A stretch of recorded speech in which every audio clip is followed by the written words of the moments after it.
ठीक चलो।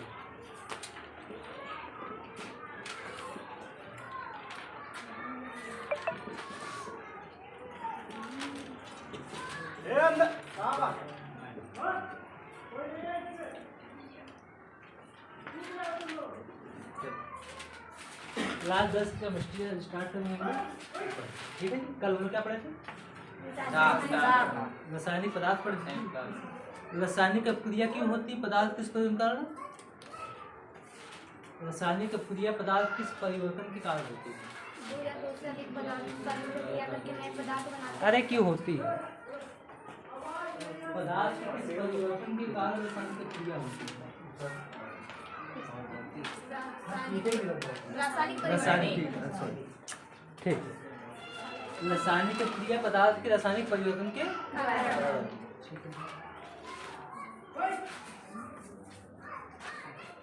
क्लास ऊपर डाल। और हमने आज क्या क्या पढ़ा था? हमारा रासायनिक शब्द लिखने की नंबर 1।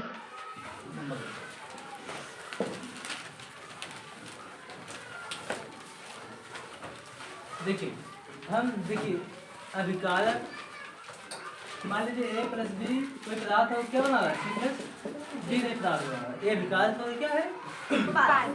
हमें रासायनिक समीकरण लिखते समय हमें अभिकारक और उत्पाद का अणु सूत्र ज्ञात होना चाहिए, ठीक है जी। पहला नियम हमारा क्या कहता है? हमें रासायनिक समीकरण लिखते समय अभिकारक और उत्पाद का अणु सूत्र क्या होना चाहिए? रासायनिक समीकरण लिखते समय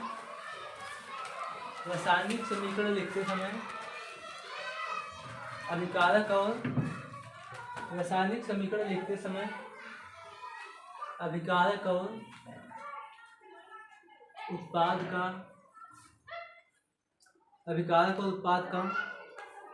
अणु सूत्र, अभिकारक और उत्पाद का अणु सूत्र हमें ज्ञात होना चाहिए, मतलब पता होना चाहिए, ठीक है। तो दिक्कत नहीं। अगला पॉइंट लिखिएगा, इधर देखो। कहेंगे रासायनिक समीकरण में जो अभिकारक अणु होती है उसको सिर्फ आणविक रूप में लिखना चाहिए, ठीक है। रासायनिक समीकरण लिखते समय जो क्रिया में भाग लेते हैं पदार्थ उनको किस रूप में लिखना चाहिए? आणविक रूप में। कौन सा अणु है, कौन सा परमाणु है, उसमें कौन अणु है, कौन परमाणु? अणु दो है। कौन? 2A क्या है और A2 क्या है? ये अणु है और ये क्या है? देख लीजिए आपका ये जो है परमाणु है और ये अणु, ठीक है। अणु किससे मिलकर बना होता है? परमाणु से। नहीं है 2 या 2 से अधिक जब परमाणु मिलते तो अणु बनता है। तो ये आपका अणु और क्या है? परमाणु, ठीक है। हमें रासायनिक अपक्रिया में जो पदार्थ भाग लेंगे उसको किस रूप में लिखना है? अणु के रूप में लिखना, परमाणु के रूप में नहीं लिखना। लिखिएगा रासायनिक अपक्रिया में भाग लेने वाले पदार्थों को, रासायनिक अपक्रिया में भाग लेने वाले पदार्थों को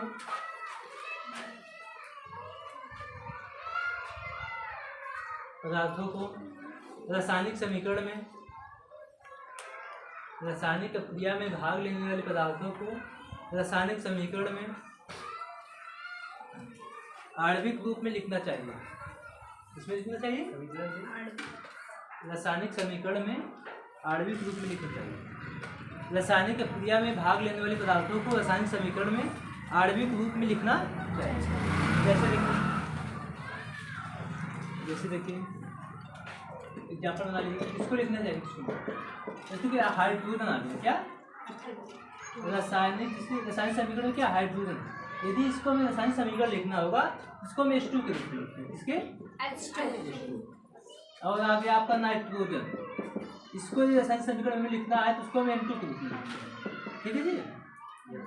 कहीं ऑक्सीजन आ गया O2,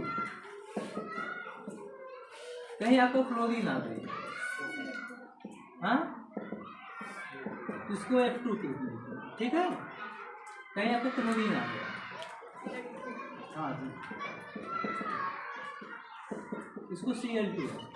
कहीं आपका आ गया ब्रोमीन, इसको लिखते Br2। कहीं आपकी आ गई आयोडीन, इसको लिखते हैं I2। लिख लीजिए भैया। इसका यदि रासायनिक प्रक्रिया में पदार्थ भाग ले रहा है, इसका हमें रासायनिक समीकरण लिखना तो हम किस में से लिखेंगे? इसको ख्याल रहे ये सब चीज़। इंग्लिश में कोई दिक्कत नहीं है, हमारा थोड़ा मोस्टली इंग्लिश में बातें होंगी ताकि आपको कोई परेशान ना करे बस दुनिया में।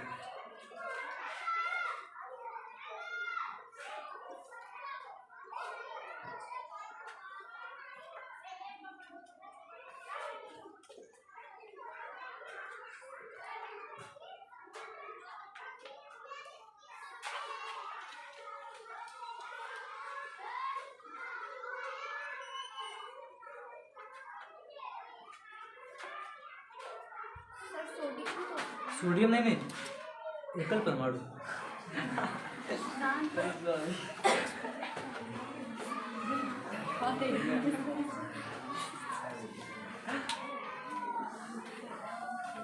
ऐसी लिखते लिखवा दूँ, ठीक है।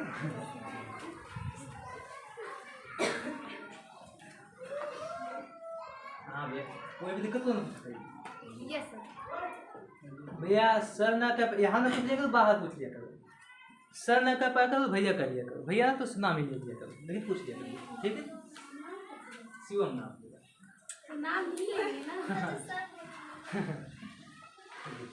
मतलब पूछ लिया गया बस, इतना मेरा नाम है। मेरे गुरु भी करते हैं, मैं भी करता हूँ, कितने गुरु चाहे जहाँ पढ़ाता हूँ खुले आम। मैं कभी रूल नियम से नहीं रहता हूँ, खुद रूल नियम मेरा है और जो पसंद के नहीं रहता हूँ उसके साथ। एक आपका पर्सनल रूल नियम होना चाहिए, अपने मन का राजा। ठीक है। और मतलब रहा करो एकदम बढ़िया से, डरा मत करो।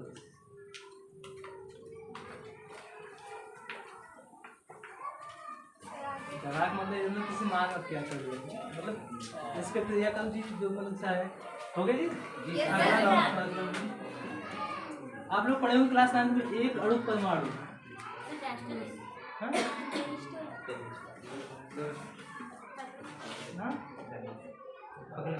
ये हुआ कौन सा छोटा आयोडीन पे किया ब्रोमीन, आपकी ब्रोमीन होता है Br2। Br2 मत कर दीजिए, आयोडीन होती है I2।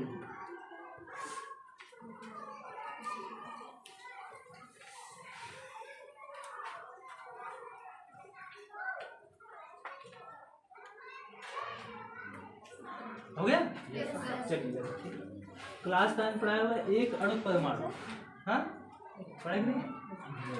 देखिए जी, जो एक अणु परमाणु होते हैं उसको रासायनिक समीकरण लिखते समय उनके सूत्र द्वारा ही लिखते, ठीक है जी। जो एक अणु परमाणु होते हैं उसको रासायनिक समीकरण में उनके सूत्र द्वारा लिख देते हैं, ठीक है। जैसे देखिए सोडियम जो आपका इसमें का सोडियम एक अणु परमाणु, सोडियम क्या है? एक अणु परमाणु है। इसको रासायनिक समीकरण में लिखते समय केवल Na के रूप में लिखते हैं, ठीक है। कहीं सोडियम आ जाए, कहीं आपकी लिथियम आ जाए, लिथियम, ये देखिए एक अणु परमाणु, इसको हम Li के रूप में लिख देंगे, ठीक है। और आपको कहीं आ गया मैग्नीशियम,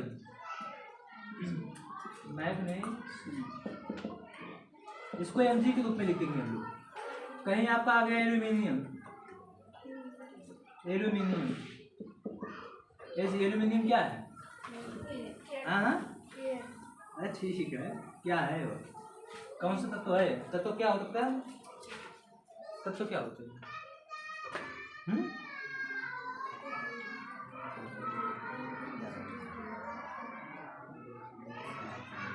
ये तत्व क्या होते हैं? चलो हमारा जो सैटरडे क्लास रहेगा थोड़ा बेसिक रहेगा, ठीक क्लास। और उस दिन हम देखेंगे हमें क्या क्या पढ़ना है। देखो ए सभी क्या है, एक अणु परमाणु है। इसको अच्छा समीकरण लिखते समय इसको किस रूप में लिखेंगे, इसको सूत्र द्वारा ही लिख देंगे। और देखो अगला है आपका सिलिकॉन। सिलिकॉन का परमाणु क्रमांक, हाँ क्या परमाणु क्रमांक सिलिकॉन का ये 14 होता है। कितना? 14।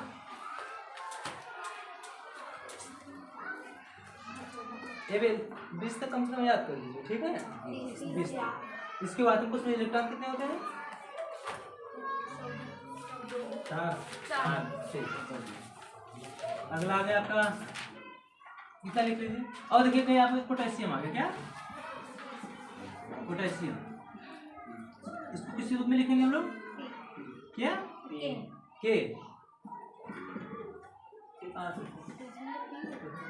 पी नहीं, इसका नाम होता है कैलियम जी। इसका अरे सोडियम, इसका जो लैटिन नाम है इसका नाम होता है नाइट्रम जी। इसका जो लैटिन नाम क्या है? नाइट्रम। इसका जो सिंबल लिया गया इसके लैटिन नाम से लिया गया, इसका नाम होता है नाइट्रम जी। इसका लैटिन नाम क्या होता है? नाइट्रम। देखो यहाँ पर जानते हैं कि नहीं है, यहाँ से इसका सिंबल लिया गया नाइट्रम, ठीक है। और देखो यहाँ अब देखा पोटेशियम सर, इसका तो पी होगा नहीं, पी नहीं, इसका जो लैटिन नाम होता है वो कैलियम होता है, ठीक है। इसके उस शब्द से लिया गया इसका सिंबल। कौन सा कैसे सब बताओ, दुनिया में चिंता करने का सकता है, ठीक है। इतना लिखो, लिखो रासायनिक एक अणु परमाणु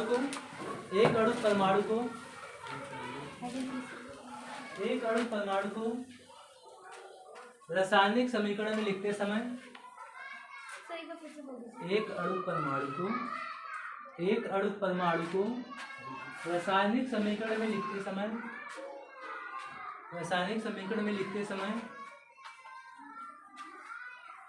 उनके सूत्र द्वारा ही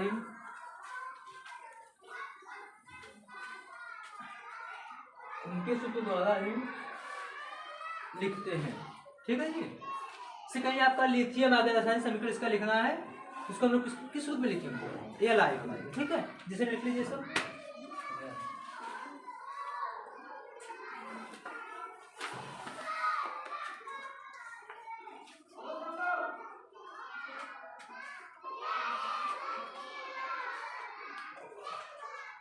आज हम पढ़ा देंगे, कल इसको अप्लाई करना सीखेंगे, ठीक है जी।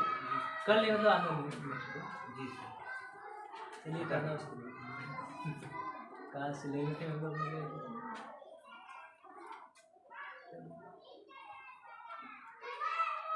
ये जान लीजिए जितने भी लोग बैठे हैं, मतलब बहुत लोग को ये लगता है कि 11th इसे क्लास 9 तो 11th बहुत महत्व नहीं देते लोग। यदि आप क्लास 9 तो 11th महत्व नहीं देंगे तो वे कभी पढ़ नहीं सकते, ये भी जान लीजिए। क्लास 11th यदि नहीं पढ़े दुनिया में कभी पढ़ नहीं सकते हैं। मतलब पढ़ेंगे तो वैसे वैसे एक चलता है जी, वैसे चलोगे आप लोग, अच्छे से नहीं चलोगे। यदि जो क्लास 11th पढ़ा बढ़िया से, दुनिया में से कोई ताकत नहीं रोक सकती है, ठीक है जी। क्योंकि जो मजा है वो 11th में और 9th में, 10 और 12 तो वैसे फॉर्मेलिटी के लिए, हाँ जितना पढ़ा जाए उतना पढ़ लोगे बस उतना काम हो जाएगा। और जो आपको बेसिक तैयार कर जो जीवन में काम देगी वो आपकी 11 और 9th केमिस्ट्री के लिए, चाहे फिजिक्स हो चाहे केमिस्ट्री हो, उससे आप फिजिक्स भी पढ़ सकते हैं, ठीक है। पढ़ता हूँ बायो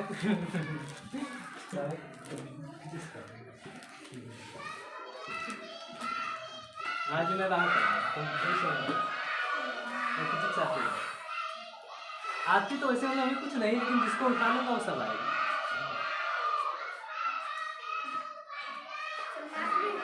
हाँ एकदम आता नहीं जी, उठाना पड़ेगा।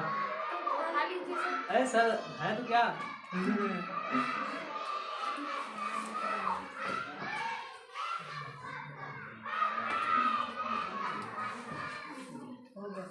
हो गया, चलिए।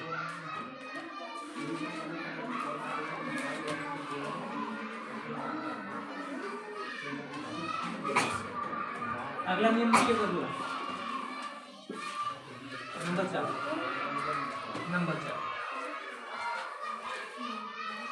इधर देखो अभिकारक क्रिया करते हुए उत्पाद बनता है जी।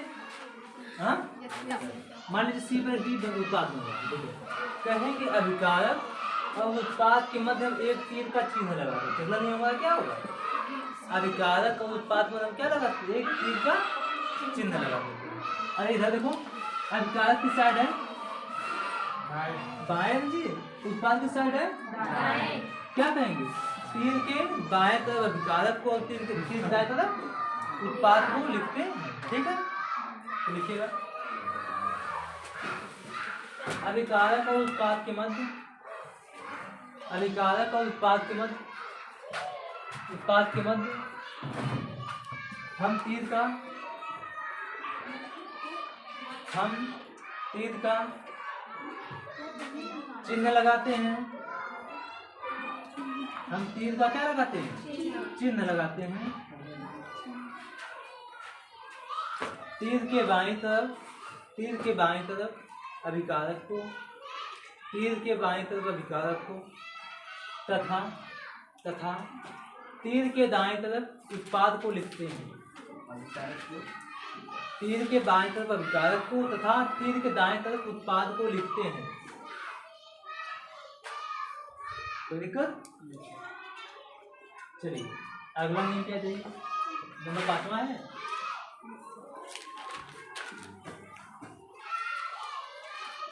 इधर देखिए, कोई मान लीजिए रासायनिक क्रिया हुई और C+D प्राप्त हुआ, ठीक है जी। यदि मान लीजिए इसमें अभिकारक क्रिया की है, उत्पाद बना रहे हैं, और कोई यदि अवक्षेप प्राप्त होता है, कोई अवक्षेप प्राप्त होता है, उसके लिए हम इस तीर का यूज करेंगे। ठीक है जी, इस चिन्ह का। जैसे होता है जी, लकड़ी जल गई तो क्या आग बचती है? अवक्षेप बचता है जी, उसके लिए हम इस तीर का यूज करेंगे। ठीक है, अवक्षेप, इसको हम क्या कहेंगे? अवक्षेप। इसको इंग्लिश में कहते हैं प्रेसिपिटेट, PPT इसको लिखते हैं। क्या? PPT मिलेगा जी। प्रेसिपिटेट क्या होता है तो हम इसको PPT शॉर्ट फॉर्म में लिखते हैं। अवक्षेप को हम क्या कहते हैं? PPT। ठीक, यदि रासायनिक क्रिया के दौरान यदि उत्पाद में क्या बने? अवक्षेप बने तो उसको हम किस तीर से यूज करेंगे? मतलब इस तीर का चिन्ह। हाँ, देखिएगा, यदि रासायनिक क्रिया के दौरान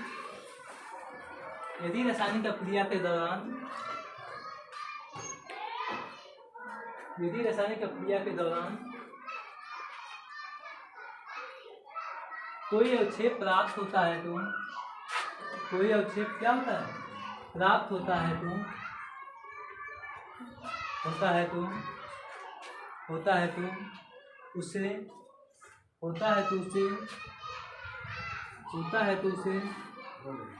तो उसे इस चिन्ह से प्रदर्शित करते हैं। तो उसे इस चिन्ह से क्या करते हैं? प्रदर्शित करते हैं। हो गया? चलिए, यदि मैं मान रहा हूँ कि देखिए A B आपस में क्रिया करें और क्या बना? C+D नया उत्पाद बन रहा है। ये भैया हेलो,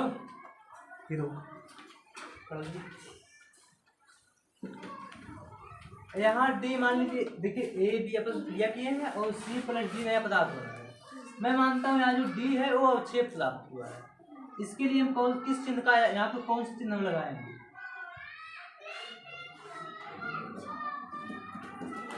आप नहीं वो आते हाँ,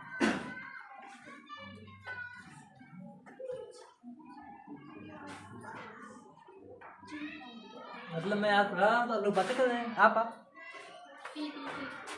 किस चिन्ह का यूज करेंगे? हम लोग इस चिन्ह का, देखिए यदि D हमें क्या प्राप्त हो रहा है? अवक्षेप प्राप्त हो रहा है, इसके नीचे हम किस तरह का यूज करेंगे? इस चिन्ह का। ठीक है जी, यस सर। बातें ना कीजिए, अच्छे बच्चे बातें नहीं करते। ठीक है, चलिए देखिए, मान लीजिए देखिए यदि रासायनिक क्रिया के दौरान कोई मतलब इसमें गैस निकल रही है, रासायनिक क्रिया हुई, उत्पाद बना, यदि उत्पाद से कोई क्या गैस निकल रही है, जैसे लकड़ी जलता है, हमारे क्या कार्बन डाइऑक्साइड गैस बाहर निकलती है, उसके लिए देखो हम इस चिन्ह का उपयोग करेंगे। किस चिन्ह का? इस तीर का उपयोग करते हैं। ठीक, लिखिए रासायनिक क्रिया के दौरान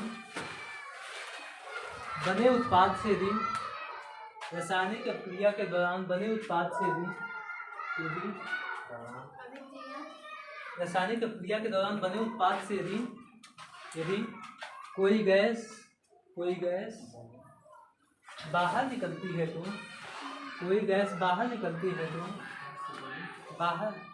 रासायनिक क्रिया के दौरान बने उत्पाद से यदि कोई गैस बाहर निकलती है तो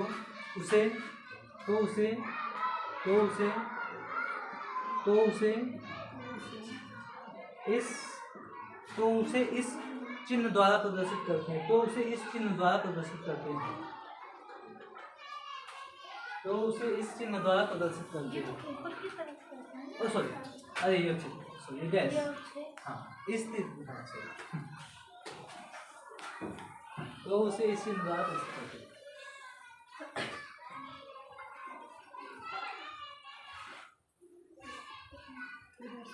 हो गया। चलिए, यदि मान लीजिए मैं कह रहा हूँ उसमें जो सी और गैस है उनका बाहर निकल रही है, तो यहाँ हम क्या यूज कर देंगे, यहाँ पे ऊपर तरफ चिन्ह लगा देंगे। ठीक है जी।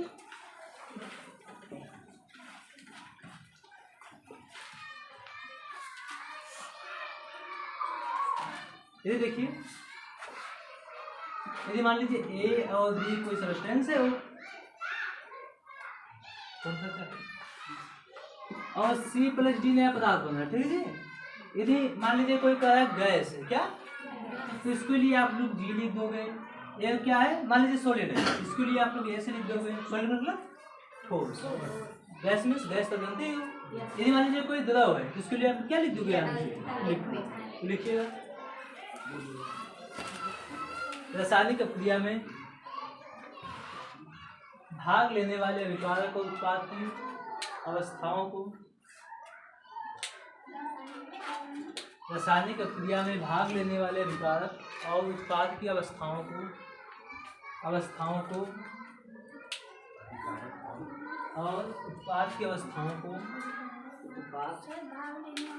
रासायनिक क्रिया में भाग लेने वाले अभिकारक और उत्पाद की अवस्थाओं को हम उसके नीचे लिख देते हैं। ठीक है जी। इधर देखिए, उसके मतलब पदार्थ के नीचे लिख देते हैं। ठीक है, उसके मतलब इसके पदार्थ के नीचे लिख देते हैं। ठीक है। इधर देखिए, मान लीजिए, हाँ एक बार सर फिर से उसके पदार्थ नहीं, दोबारा मत दोबारा करो। एक बार जो पिकअप बन जाता बहुत, दो बार बस। कैसे देखता नहीं बोलता, एक बार जो मतलब लैंग्वेज बनती है कि दोबारा बोला फिर अलग लैंग्वेज आएगी। जिसको भैया लिखना है तो मेरा फिर से नया लैंग्वेज से देखिए। हालांकि फिर करता हूँ, लिखिएगा। रासायनिक क्रिया में भाग लेने वाले अभिकारक और उत्पाद की अवस्थाओं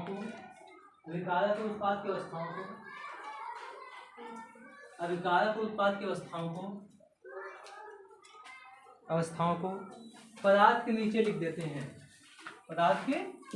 जैसे सॉलिड होगा, इसको हम देखो यस से लिख देंगे। क्या पदार्थ के नीचे क्या लिख देंगे, यस।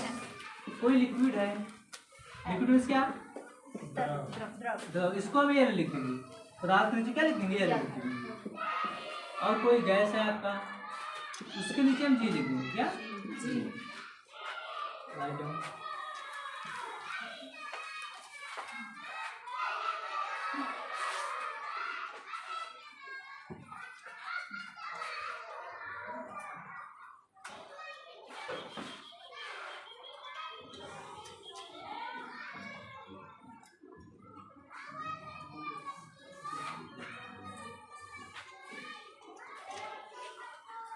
और 10 की क्लास में 10 क्लास में जाने का मन ही नहीं करता। तो वहाँ मैं पढ़ाता तो वहाँ भी और यहाँ भी 10 वाले बड़े अच्छे लगते हैं। हाँ जी, मतलब वहाँ भी जहाँ कोई पढ़ाता तो वहाँ भी ऐसे हम लोग जाने भी नहीं देते।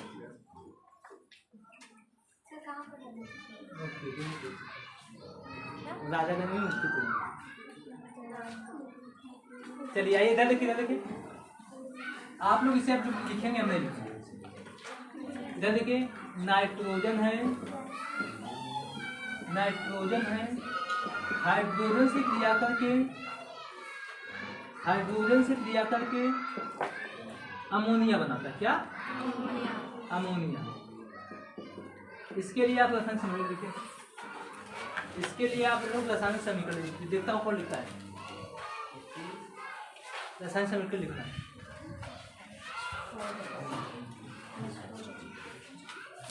अमोनिया से पता है स्त्री हो गया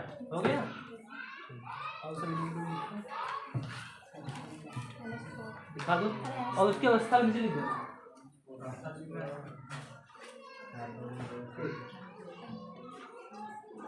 किताब पढ़ती बैठे होते हैं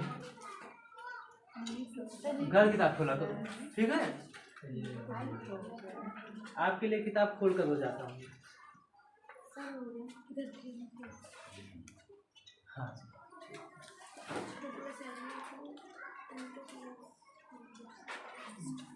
नाइट्रोजन कैसे लिखते हैं? कैसे लिखते हैं? हाँ अमोनिया गैस होता है और लिक्विफाइड को किया जाता है प्रेशर ज्यादा करके। और दाब का प्रभाव, कोई पूछेगा दाब का प्रभाव ठोस द्रव और गैस किन पर पड़ता है? क्या बताओगे आप लोग?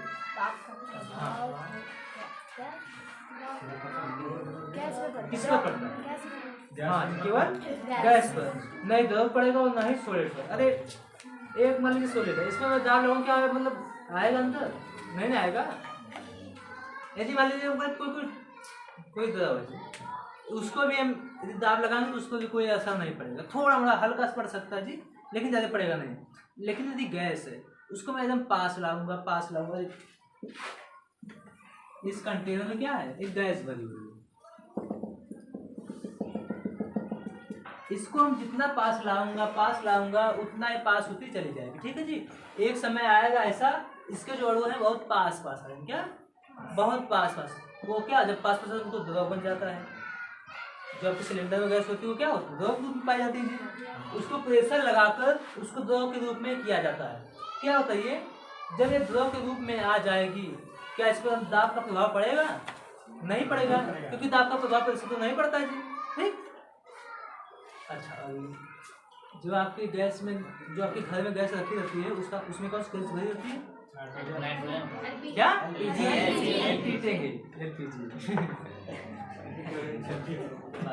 इसमें ब्यूटेन गैस भरी होती है। क्या?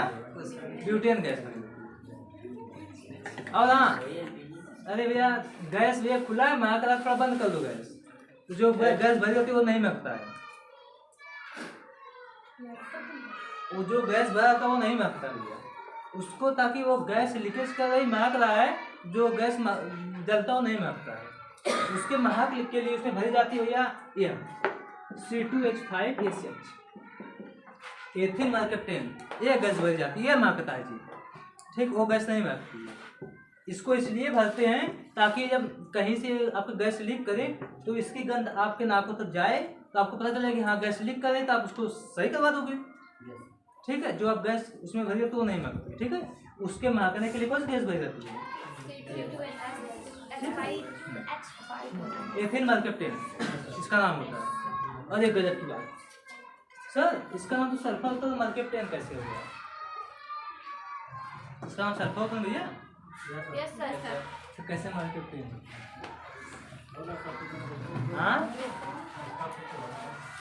अरे HGS का इसका नाम क्या होता है?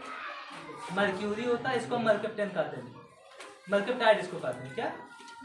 मर्कैप्टाइड। सर इसका नाम मर्कैप्टेन क्यों पड़ा? तो ये जान ले, जो मरकरी है ना इसका दोस्त है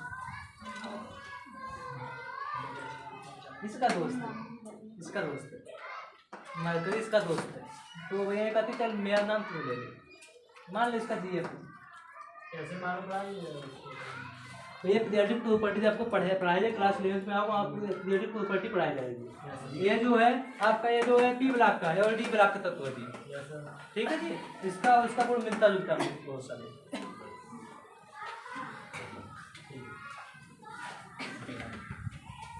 ये इसका देखो, इसको लिखना चलिए आते हैं।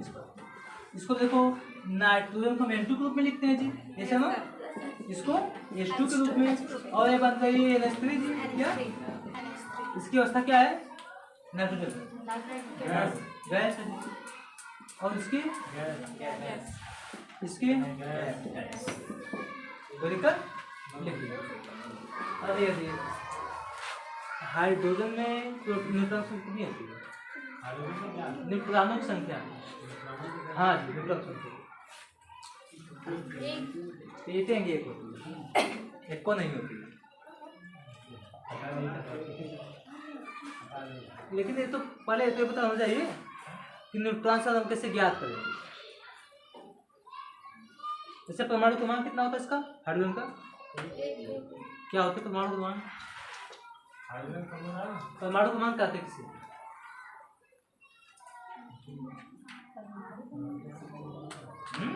तो यहाँ बात नहीं तो है, 9th क्लास में। हाँ प्रति